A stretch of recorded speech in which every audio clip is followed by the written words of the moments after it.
This channel does not promote any violent, harmful, or illegal activities. All content provided by this channel is meant for an educational purpose only. সকালেই শিক্ষক নিয়োগ দুর্নীতি মামলা নিয়ে রায় দিয়েছে supreme court. তা নিয়ে এখনো আপনাদের মনে বেশ কয়েকটা প্রশ্ন রয়েছে।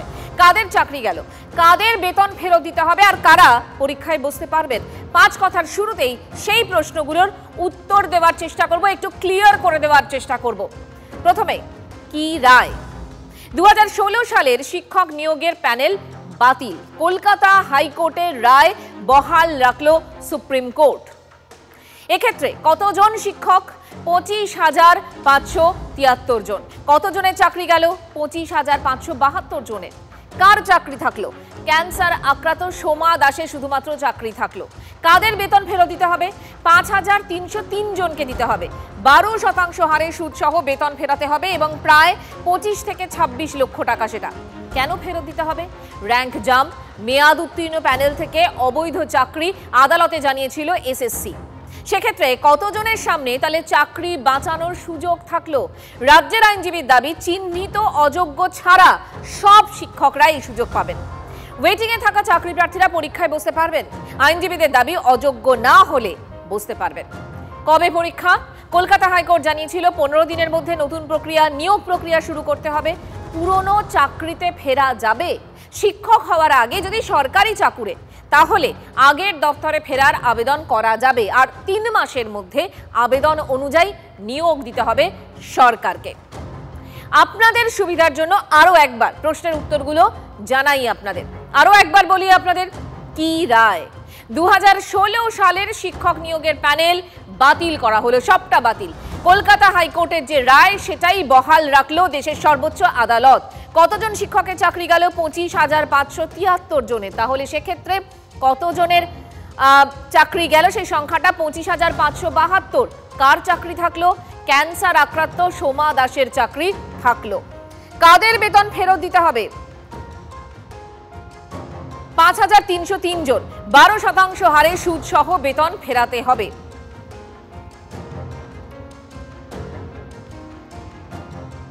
কেন ফেরত দিতে হবে? র্যাঙ্ক জাম্প, মেয়াদ উত্তীর্ণ প্যানেল থেকে অবৈধ চাকরি আদালতে জানিয়েছিল এসএসসি।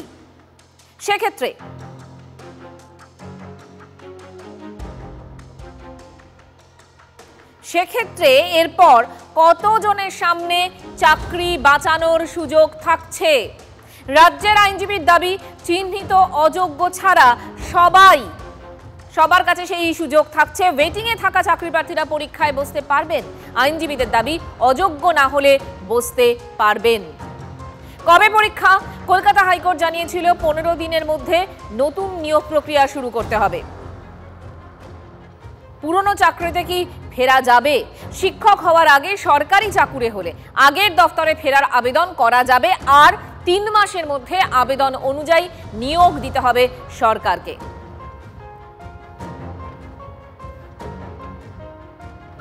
আমরা কি দেখলাম?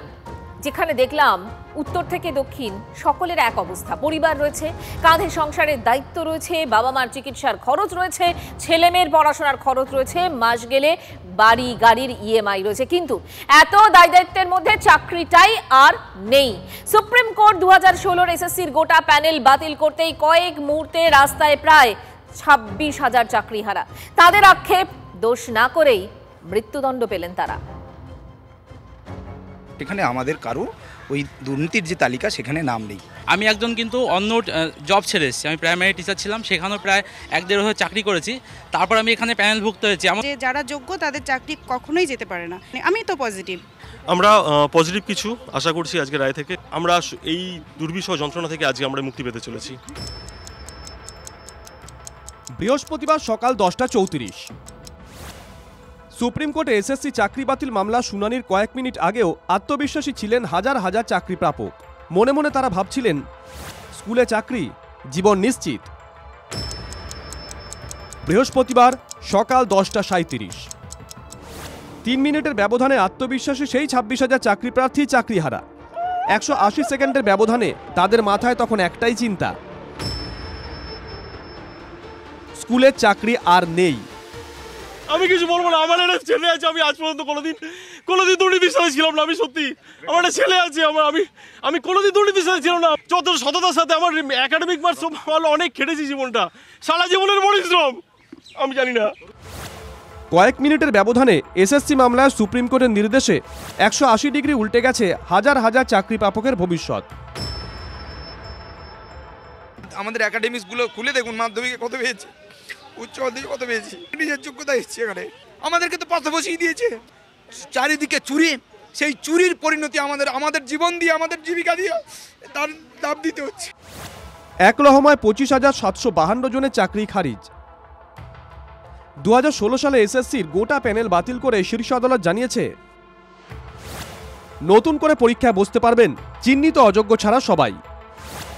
3 মাসের মধ্যে নতুন নিয়োগ প্রক্রিয়া শেষ করার নির্দেশ দিয়েছে সর্বোচ্চ আদালত। আমরা কোথায় যাব? আমাদের বউ, সংসার, ছেলে, মা, বোন সব এইগুলো নিয়ে আমরা কোথায় যাব এখন? আমরা আর সেই বয়স আছে নাকি আবার পরীক্ষা দিব? সত্যি জয় হবে এটা ভেবেছিলাম, এটাই আমাদের ভুল, সৎপথে থাকাটাই ভুল। প্রশ্ন একটাই, কেন চাল থেকে কাকর আলাদা করা গেল না? এর দায় কি এসএসসি এবং সরকারের নয়? হিসাব নিকেশ মেলাতেই পারছেন না চাকরিহারারা। বিলগ্রহণের তালিকা তারা সুপ্রিম কোর্টে দিয়ে দিয়েছে, 5,303 জন দীপ্ত কণ্ঠে। তারা বলে এলো লাস্ট দিনকে 5,303 সংখ্যাটা, এত সংখ্যাটা পেয়ে গেল, এত কিছু জানার পরেও আমি জানি না, আমি বলতে পারছি না, বুঝলেন তো। আমি চাকরির ভবিষ্যৎ কি হবে সেই উত্তর পেতে দেশের সর্বোচ্চ আদালতের দিকেই তাকিয়েছিলেন তারা। রায় এসেছে। চাকরিহারারা বলছেন, আজকে আমাদের মৃত্যুদণ্ড কার্যকর হয়ে গেল, কিন্তু আমরা নিরপরাধ, আমাদের এগেনস্টে কোনো ধরনের অ্যালিগেশন নেই। আমি একজন পিএইচডি হোল্ডার, এমফিল পিএইচডি করা রামকৃষ্ণ মিশনের ছাত্র। আজকে আমার সম্মানটা কোথায় গেল? আজকে আমি আমার পাড়ায় ঢুকতে পারবো না, সবাই বলবে দেখো চোর এসছে, চোর এসছে। একদিকে শুধু চাকরি তো নয়, একটা সামাজিক সম্মানটুকু নিয়ে মানুষ অন্তত বাঁচার স্বপ্ন দেখে। এই সম্মানটুকুও কি আর থাকবে? বিশ্বাস তো হয় না। আমি কাকে প্রমাণ করব? দেশের সর্বোচ্চ ন্যায়ালয়কে আমি বুঝে উঠতে পারিনি আমরা যোগ্য, কোথাও কোনো দুর্নীতির আশ্রয় নিইনি। আধারে ভবিষ্যৎ, সম্মান নিয়ে টানাটানির আশঙ্কা। চাকরিহারারা আজ দিশেহারা। जो हमारी नौकरी ले ली गई है या कुछ बोला गया, हमको समझ में नहीं आ रहा है कि क्यों हमारी गलती है। দোষ টাকার। আমি বলছি দুর্নীতির যে বড় মাথা, যে দুর্নীতির যে রাজ্যে যে বড় মাথা, যে পিলার, সুপ্রিম কোর্ট তাকে কিছু করতে পারছে না, যে না এরা দোষী, আমি দোষী না, আমি কোনোভাবে কোনো দুর্নীতির সঙ্গে যুক্ত না। এর জন্য একমাত্র দায়ী হচ্ছে পশ্চিমবঙ্গ রাজ্য সরকার, তাদের মন্ত্রী মিনিস্টার সাঙ্গ পাঙ্গদের সংগঠিত দুর্নীতি। এমন ভয়ঙ্কর আন্দোলনের সাক্ষী হবে পশ্চিমবঙ্গ। মমতা বন্দ্যোপাধ্যায়ের 14 তলার নবান্নে আর উনি কতদিন থাকতে পারেন, কিছুটা সময় নিচ্ছি, আপনাদের জানাবো। ফের হয়তো আন্দোলন হবে, মামলা হবে, আলোচনা হবে, কিন্তু চাকরিহারারা তারা কি নিশ্চিন্তে থাকতে পারবেন? দুর্ভোগের এই দায় কি প্রশাসন এড়াতে পারবে? Bureau report, TV9 Bangla. 26,000 চাকরি বাতিলের পর বিকাশ রঞ্জন ভট্টাচার্য আর সুকান্ত মজুমদারকে নিশানা করেছেন মুখ্যমন্ত্রী মমতা বন্দ্যোপাধ্যায়। আর আমি অবাক হয়ে যাই, এখানে কেসটা করেছিলেন কে? বিকাশ বাবু। তিনি তো পৃথিবীর সবচেয়ে বৃহত্তম লয়ার। তাকে কেন তিনি এখনো নোবেল প্রাইজ পাচ্ছেন না আমি জানি না। পাওয়া উচিত। ভাবছি একটা রেকমেন্ডেশন করব। এতগুলো মানুষের চাকরি যাওয়ার পরে বিজেপির মন্ত্রী সুকান্ত বাবু বলছেন, sorry I should not mention his name, I have seen the media, ফেসবুকে তার উক্তি আমি দেখেছি, এর জন্য অযোগ্যদের জন্য যোগ্যদের চাকরি গেছে, এর জন্য আমি নাকি দায়ী। তো আপনারা প্রথমে যখন কেস করলেন একবার ভাবলেন না কারা যোগ্য আর কারা অযোগ্য? সেটা তো গভর্নমেন্টকে ভাবতেও দিলেন না। আপনারা নিচে যোগ্য তো সবসময় বাংলাকে কেন টার্গেট করা হবে? কি দোষ করেছে বাংলার ছেলে মেয়েরা? কি দেশ করেছে বাংলার স্টুডেন্ট ইউথরা? আমার তো এখনো 1 লক্ষ চাকরি ভ্যাকেন্সি আছে স্কুলে, কলেজে। শুধু এই কেসটার জন্য আমরা করতে পারছিলাম না। মুখ্যমন্ত্রী মমতা বন্দ্যোপাধ্যায়ের বক্তব্য শোনালাম। বিকাশ রঞ্জন ভট্টাচার্য তার কি বক্তব্য শুনুন।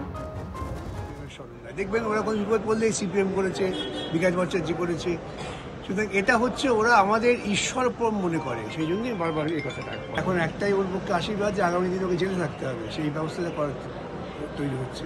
কেন সুপ্রিম কোর্ট ওই সুপারনিউমারি পোস্ট এবং সিবিআই সংক্রান্ত তদন্তের ব্যাপারটা 8ই এপ্রিল রেখেছে শুনানির জন্য। সেদিনকে শুনানি হয়ে ঠিক হয়ে যাবে যে ওকে জেলে ভাত খেতে হবে। আমার কাজ আইনি সওয়াল করা, সংবিধানকে তুলে ধরা, সেই কাজটা আমি করেছি। সেটা কাজের জন্যই তো আমরা উকিল। আমরা তো কে হারবে কে জিতবে এইসব ভেবে সওয়াল করি না। অতএব সওয়াল আইনত দিক থেকে যা করণীয় করেছি সে আমাকে দায়ী করতে পারে, কারণ তাদের তো লক্ষ্যভ্রষ্ট, তাদের উচিত ছিল সমস্ত দায়িত্ব এই রাজ্য সরকার দুর্নীতি করেছে মমতা তার বিরুদ্ধে না করে এখন ওরা বোকার মতো ভাবছে আমি ওদের শত্রু। চাকরি বাতিলের পর কেন্দ্রীয় শিক্ষা প্রতিমন্ত্রী সুকান্ত মজুমদারকে নিশানা করেছিলেন মুখ্যমন্ত্রী মমতা বন্দ্যোপাধ্যায়। এই মুহূর্তে সুকান্ত মজুমদার সাংবাদিকদের মুখোমুখি হয়েছেন। মমতা বন্দ্যোপাধ্যায়ের পার্টির লোক তারা টাকা নিয়ে স্কুলের চাকরি, স্কুলের অশিক্ষক শিক্ষাকর্মীর চাকরি বিক্রি করেছে। কিন্তু আমরা এটাও জানি যারা এইভাবে টাকা নিয়ে ফাঁকা ওএমআর শিট দিয়ে চাকরি পেয়েছেন তাদের সংখ্যা সীমিত সংখ্যায়। বেশিরভাগ যারা শিক্ষক শিক্ষিকা, সম্মানীয় শিক্ষক শিক্ষিকা, বিশেষ করে নন টিচিং স্টাফদের মধ্যে এই সংখ্যাটা বেশি যারা টাকা দিয়ে চান্স পেয়েছিলেন। সম্মানীয় শিক্ষক শিক্ষিকা যারা আছেন তাদের ক্ষেত্রে কিন্তু আমরা কোর্টের যে অবজারভেশন যা দেখেছি এতদিন, বা কোর্টে রাজ্য সরকার এবং সিবিআই যা বলেছে তাতে দেখতে পেয়েছি বেশিরভাগ শিক্ষক এবং শিক্ষিকা তারা পড়াশুনো করে পরীক্ষা দিয়ে নিজের যোগ্যতায় চাকরি পেয়েছে। আজকে মমতা বন্দ্যোপাধ্যায়ের জন্য, তার পার্টির জন্য এদের সবাইকে ভুগতে হচ্ছে। আর মমতা বন্দ্যোপাধ্যায় দোষ চাপাচ্ছেন কার কাছে, কার ঘাড়ে? কখনো বিকাশ রঞ্জন ভট্টাচার্য, কখনো সুকান্ত মজুমদার, কখনো বিজেপি। আজকে আমি মমতা বন্দ্যোপাধ্যায়কে এবং তৃণমূল কংগ্রেসকে কয়েকটা প্রশ্ন করতে চাই যে আজকে যে 26,000 লোকের চাকরি চলে গেছে, কারণ কি? প্রথম কারণ, 26,000 লোকের চাকরি গেছে শিক্ষক শিক্ষিকার এবং অন্যান্যদের, তার প্রথম কারণ হচ্ছে কারা যোগ্য এবং অযোগ্য এদের মধ্যে ডিমার্কেশন করা যায়নি। যোগ্য এবং অযোগ্যদের মধ্যে ডিমার্কেশন করার দায়িত্ব কার? বিজেপির, না বিকাশ রঞ্জন ভট্টাচার্যের, না সিবিআই? সিবিআইকে যদি উপযুক্ত তথ্য প্রমাণ এসএসসি এবং পশ্চিমবঙ্গ সরকার দিত তাহলে পরে আজকে এই অবস্থা হতো না। সিবিআইকে উপযুক্ত তথ্য প্রমাণ এবং যে লোকাল স্ট্যান্ডি আদালতের কাছে যে এসএসসি বা পশ্চিমবঙ্গ সরকারের অথরিটি আছে এটা বলার, সিবিআইয়ের অথরিটি নেই, আইনগত জায়গা নেই সিবিআইয়ের। সিবিআইকে যদি এই লিস্ট তুলে দিত তাহলে আজকে এই অবস্থা তৈরি হতো না। আজকে পশ্চিমবঙ্গের গোটা শিক্ষা ব্যবস্থাটাকে ভেঙে দেওয়ার কাজ করেছে মমতা বন্দ্যোপাধ্যায় এবং তৃণমূল কংগ্রেস, এবং এটার পাপ। এই পাপ ভারতবর্ষে এর আগে আমরা দেখেছি ওম প্রকাশ চৌটালা করেছিলেন, তিনি জেলের ভেতরে আছেন। আগামীকাল আরও একটি কেস আছে, সেই কেসে সুপার নিউমেরিক পোস্ট তৈরি করে যারা অযোগ্য তাদেরকে চাকরিতে বহাল রাখা হয়েছে। ডিসিশন কে নিয়েছে? মমতা বন্দ্যোপাধ্যায়ের নেতৃত্বে গোটা মন্ত্রিসভা, ক্যাবিনেট, সবার জেলে যাওয়া উচিত। আমি তদন্তকারী সংস্থাকে বলবো এবং আদালতের কাছে আমি আবেদন করব এবং তারা জেলে যাবে। আমি বলছি মমতা বন্দ্যোপাধ্যায় জেলের ভেতরে থাকবে, কেউ বাঁচাতে পারবে না। কারণ এই যে সুপার নিউমেরিক পোস্ট তৈরি করা হয়েছিল, আমাদের ব্রাত্যবাবু তারা একটা বিশেষ বাংলায় নাম দিয়েছিলেন, আমার একটা শব্দ বন্ধ দিয়েছিলেন। এই পোস্ট তৈরি করা হয়েছিল অযোগ্যদেরকে বাঁচানোর জন্য। সেই কেসটা এতদিন আটকে ছিল কারণ এই কেসের রায় হয়নি। আজকে এই কেসের রায় হয়েছে, আগামীকালও আমরা আশা করছি আশা করছি যে এর রায় আর চলে আসবে। 8 তারিখে শুনানি আছে, আগামী দিনে এর রায় চলে আসবে। এবং সেই রায়ে এই সুপার নিউমেরারি পদ যারা তৈরি করেছিলেন, অবৈধভাবে যাদের নিয়োগ হয়েছিল তাদেরকে বাঁচানোর জন্য সব চোরগুলোর জেলে যাওয়া উচিত। পুরো ক্যাবিনেট মমতা বন্দ্যোপাধ্যায় সহ including Mamata Bandyopadhyay should be behind the bar. Mamata Bandyopadhyay এবং তার দলবল বেশ কয়েক হাজার মানুষের কাছ থেকে টাকা নিয়ে চাকরি দিয়েছে, চাকরি বিক্রি করেছে। মুখ্যমন্ত্রী এতটা নির্লজ্জ, তারপর নিজে এসে প্রেস কনফারেন্স করেন। দোকান কাটা না হলে কতটা নির্লজ্জ কোনো মানুষ হতে পারে না। আপনি সততার প্রতীক, হাতে আইফোন নিয়ে হাওয়াই চটি নিয়ে ঘুরে বেড়ান, আর আপনার লোক লক্ষ লক্ষ টাকা এবং সেই টাকার ভাগ সেটা কাকুর অডিওতে পরিষ্কার হয়ে গেছে। পার্থ লোভী, পার্থ কত কোটি নিয়েছে, অভিষেক নামে কেউ একজন নিয়েছে, তিনি কে আমরা বুঝতেই পারছি। তার টেনশনে বডি ওয়েট কমে যাচ্ছে, দিন দিন দেখতে পাচ্ছি ড্রাই ওয়েট কমে যাচ্ছে, শুকিয়ে যাচ্ছেন। এই বুঝি জেলের ভেতরে যেতে হয়, এই বুঝি জেলের ভেতরে যেতে হয়। মানিকবাবু কত নিয়েছেন, দিদির আদরের মানিক সোনা, প্রত্যেকের ভাগ বাটরা ঠিক ছিল। সেই ভাগ বাটরা করে টাকা নিয়ে আপনার চাকরি বিক্রি করেছেন। আজকে পরিষ্কার হয়ে গেছে, রাজ্য সরকার পর্যন্ত মেনে নিয়েছে এসএসসি যে হ্যাঁ দুর্নীতি হয়েছে কোর্টের সামনে। আর তো জায়গা নেই, তারপরে মুখ্যমন্ত্রী বড় চোরের মায়ের বড় গলা, বড় বড় মুখ করে অন্যকে দোষ দেওয়ার কথা বলেন। এসএসসি এবং বোর্ডের নিয়োগের রেকমেন্ডেশনে হেরফের দেখলেই বোঝা যাচ্ছে নবম এবং দশম শ্রেণীর নিয়োগের জন্য অতিরিক্ত 1539 ব্যক্তিকে নিয়োগপত্র দেওয়া হয়েছে এই সুপার নিউমেরি পোস্ট তৈরি করে। সহকারী শিক্ষক একাদশ দ্বাদশ শ্রেণীর জন্য অতিরিক্ত 199 এবং গ্রুপ ডির জন্য 669 অতিরিক্ত এবং গ্রুপ সির জন্য 416 অতিরিক্ত নিয়োগপত্র দেওয়া হয়েছে। এবং এর জন্য বোর্ড এবং এসএসসির তরফ থেকে কোনো ধরনের কৈফিয়ত আদালতের কাছে দেওয়া হয়নি। সিবিআই তদন্তে কি দেখা যাচ্ছে, school service commission group D, group C, নবম শ্রেণী, দশম শ্রেণী, একাদশ শ্রেণীর অ্যাসিস্ট্যান্ট টিচার ওএমআর ইভ্যালুয়েট করতে একটি কোম্পানিকে দায়িত্ব দেয়। কে সেই কোম্পানি? তাৎপর্যপূর্ণভাবে এই সংস্থাকে দায়িত্ব দেওয়া হয়েছিল সে কোনো রকম ওপেন টেন্ডার ছাড়াই। এবং এই ধরনের যত টেন্ডার পশ্চিমবঙ্গে দেওয়া হয়, আপনাদের কাছে আমি বলছি, খোঁজ নিন আপনারা সাংবাদিকরা, আপনারা আমাদের থেকে কম জানেন না। যারা টেন্ডার পায় বা যাদেরকে টেন্ডার দেওয়া হয় তাদের কাছে ফোন চলে যায়, টেন্ডার পেলে আপনি এই কাজ নিজে করতে পারবেন না। কার কাছ থেকে যায়? তৃণমূল কংগ্রেসের সর্বোচ্চ নেতৃত্বের শ্বশুর বাড়ির তরফের লোকের কাছ থেকে যায়। তারা গৌতম গম্ভীরের আত্মীয় হয় কিনা আমার জানা নেই, কিন্তু টাইটেলে মিল আছে। তাদের কাছ থেকে ফোন চলে যায় এবং তারা সেই টেন্ডারে অলিখিতভাবে পার্টিসিপেট করে। ওয়েস্ট ম্যানেজমেন্টের ক্ষেত্রে এরকম হচ্ছে, আমরা বহু জায়গায় এই ধরনের দেখেছি। আমার জানা আছে একজন বাঙালি বিজনেসম্যান, যিনি বাংলায় বিজনেস করেন না, ওয়েস্ট ম্যানেজমেন্টের জন্য টেন্ডার ফেলেছিলেন কলকাতাতে। তার কাছে ফোন এসে গেছিল ওই পরিবার থেকে যে আপনি টেন্ডার ফেলবেন না, টেন্ডার ফেললে আপনাকে টেন্ডার আমরা করতে দেব না। আজকে মুখ্যমন্ত্রী বড় বড় কথা বলছেন। সিবিআই তারপরে কি দেখতে পাই, এসএসসির তরফ থেকে দাবি করা হয় যে সকল সংস্থাকে দায়িত্ব দেওয়া হয়েছিল তাদের মধ্যে লোয়েস্ট টেন্ডার ভ্যালুর উপর ভিত্তি করে নাকি এদেরকে দায়িত্ব দেওয়া হয়। কিন্তু কি কি প্যারামিটারের উপর ভিত্তি করে সংস্থাগুলিকে ডাকা হয় তার কোনো উত্তর এসএসসি দেয়নি। এইরকম একটা সেন্সিটিভ কাজ চাকরি দেবেন আপনি, শুধু তাই নয়, আগামী দিনে বাংলার ভবিষ্যৎ প্রজন্ম যারা বাংলা তথা দেশকে এগিয়ে নিয়ে যাবে বাংলার শিক্ষা ব্যবস্থার মধ্য দিয়ে, তাদেরকে তৈরি করবে যারা, অর্থাৎ সম্মানীয় শিক্ষকগণ, শিক্ষিকাগণ, তাদেরকে আপনি নিয়োগ করতে চলেছেন। অথচ যে সংস্থাকে দিয়ে তার ওএমআর থেকে শুরু করে সমস্ত কাজ করছেন, যার অনেস্টি আছে কিনা, যার উপর বিশ্বাস করা যায় কিনা, কোনো কিছু দেখার ক্রাইটেরিয়া আপনারা উল্লেখ করেননি।